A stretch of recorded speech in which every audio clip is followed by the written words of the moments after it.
vás vítam. A chcel by som vás poprosiť hneď na začiatok videa dať odber, like, komentár. A do komentára môžete napísať hociakú otázku, čo vás zaujíma o pílach, o aute, o strojoch, všeliečo. Budem robiť video z toho, kde budem odpovedať na otázky. Takže smelo do toho môžete písať. Takže čau. Dnes si ju predstavíme trošku.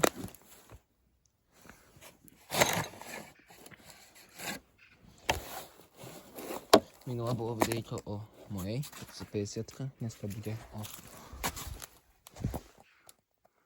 372. Takže poďme si začať o nej povedať. Čo si o nej povieme? Ani možno na čo sa sedieť nebudeme. No. Táto pilka je dvojročná. Je od nova. Nekúpovali sme ju z bazoša. Aby bola otázka. Nie je to pila z bazoša.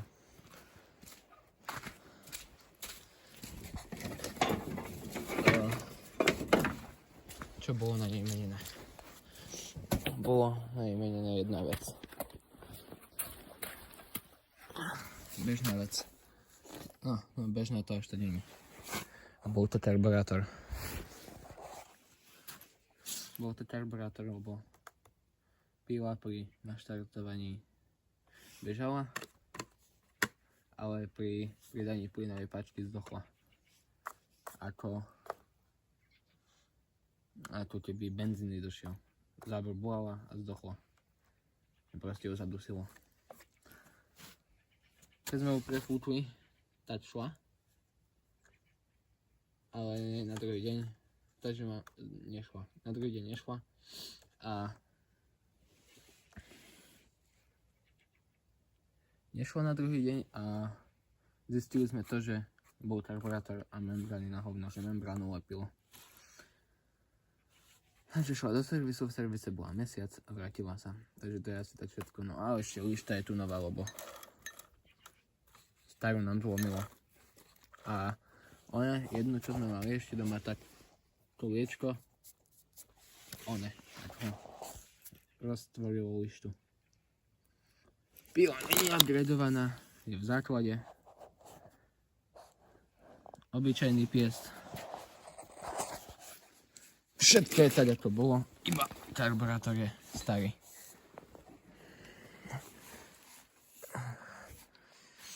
Nádržka 0,72 litra. 72 to bolo? 72 a olej 77 tuším. Takže olejová je odačo väčšia.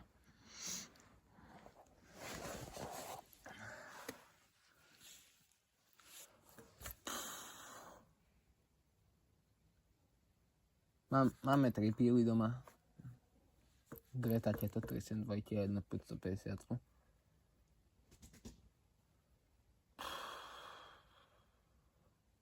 No. To asi je tak všetko pre túto pílu. Je to ocová pila.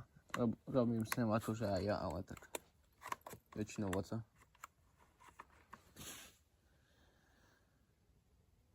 Kompresiu má ešte dobrú. Čiže ani moc nie. Môžeme si ukázať, ak vás to mám kde položiť. Čož asi nemám moc. Asi moc ani nie. Možno by sa našlo miestečko. Takže takto, keď vás tu dám, uvidíte dačo. A dám hej. Kompresiu nemá poriadku. No ale drží ešte dačo.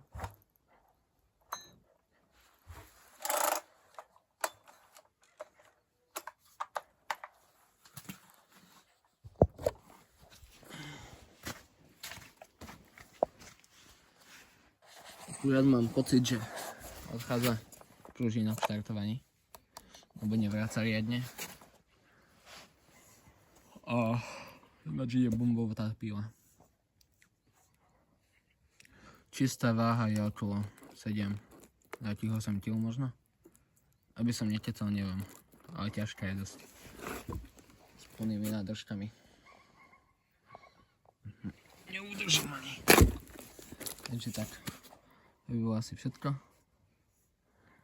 A to boli len také informácie o tejto pile, ak by vás to zaujímalo. A to by bolo všetko. Tak čus.